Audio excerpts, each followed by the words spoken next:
kwenye upande wa usajili tunaona sasa hivi ni kipindi cha usajili kwa Simba. Mnahitaji kuboresha maeneo gani na maeneo gani? Kwa sababu kwenye dirisha kubwa ambalo lilipita kuna nyota ambao mliwasajili, lakini ni kama kwa kipindi kifupi ambacho wamekaa klabu ya soka ya Simba tujaona ile income ambayo klabu ya soka ya Simba mnahitaji. Mnataka usajili wa aina gani, mboreshe maeneo gani ili klabu ya soka ya Simba kufanya vizuri kwenye mashindano ya klabu bingwa ambapo mmepoteza mechi 2, lakini pia kurudisha ufalme wenu kwenye ligi kuu ya Tanzania bara?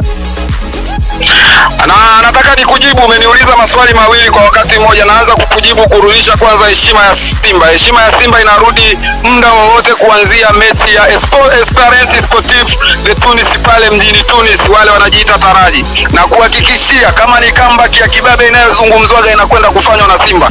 Kwa nini nakwambia hivyo? Kwa sababu tuliwahi kufanya na tunaweza kufanya. Heshima yetu tutairudisha, na kwa aina ya kocha ambaye tumempata naona tutakuja kufanya mambo makubwa na mambo mazuri. Lakini kitu kingine umeniuliza aina ya usajili. Nataka nikwambie Simba tuna kikosi kipana, ni mwalimu mwenyewe tu aamue anatumia wachezaji wa aina gani.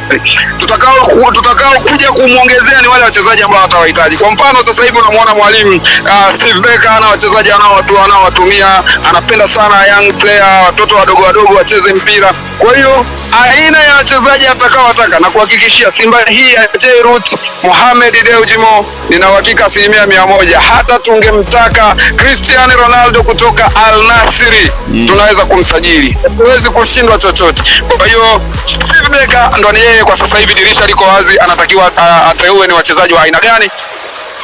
Unajua Simba sisi hatusajili kwa miemko, hatusajili kwamba mchezaji fulani tunamtaka tu kwa sababu anapendwa na watu.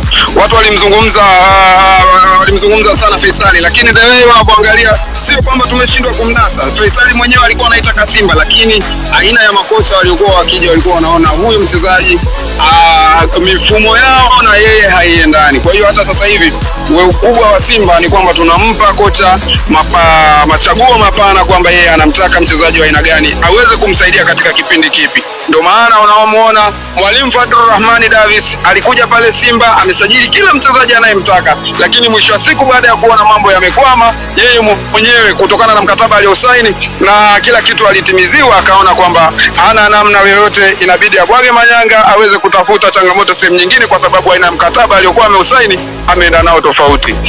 Na Steve Becker yeye ndo mwenye uwezo wa kusema anamtaka mchezaji gani. Simba hii brother, hawezi kumuuliza mtu kwamba unamtaka nani ikamshindwa.